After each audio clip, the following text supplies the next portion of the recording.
កូនឃើញពុកចាំងសងក៏ភៀមពងផ្លាំងលែងដូចមុនហើយកូនសូមអងវ៉ពុកអើយពុងឈុំប៉ះពាល់គ្រឿងស្រវឹងទៅមើលថែខ្លួនផងព្រោះកូនមិនបានក្បែរចិត្តនិតនៅពុកម៉ែ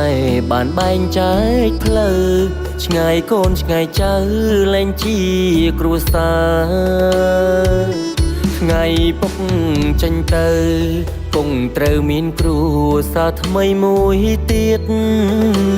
បេះដូងកូនទាំងចង់អៀតអាណិតចិត្តម៉ែខ្លាំងក្រៃពុនពេកម៉ែស៊ូម្នាក់ឯងហត់នឿយយ៉ាងណាលំបាំងមិនស្រែងព្រោះមានកូនជាកៅភ្នែងម៉ែមិនចោះចាញ់បញ្ហាជួបពុកជាថ្មីពេលនេះវ័យមិនដូចដើមទេតែក្តីស្រឡាញ់មិនប្រែទោះឃ្លាតពុកយូរប៉ុណ្ណានឹកភាពកក់ក្ដៅឥឡូវបានអោពុកជុំកាយារំជួលឈួលក្នុងចិនដា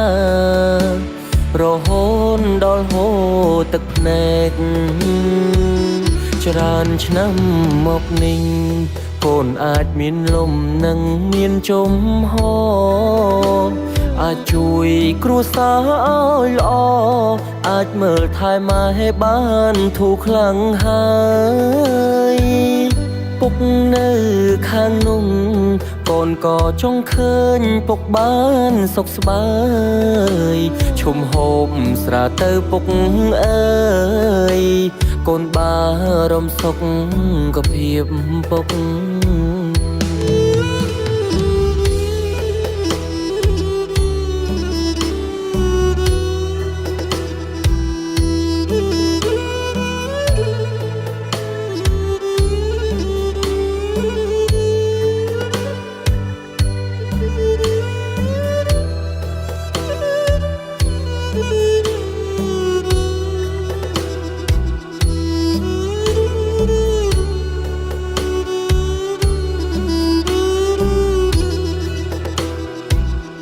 ជួប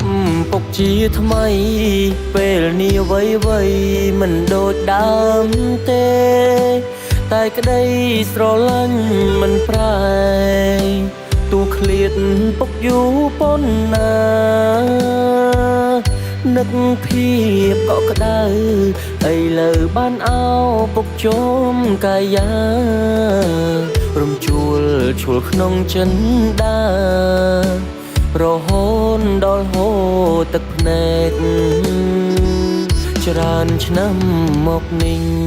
កូនអាចមានលំនិងមានជំហរអាចជួយគ្រួសារឲ្យល្អអាចមើលថែម៉ែបានធូរខ្លាំងហើយពុកនៅខាងនោះកូនក៏ចង់ឃើញពុកបានសុខស្បើយឈុំហូបស្រាទៅពុកអើយកូនបារម្ភសុខភាពពុក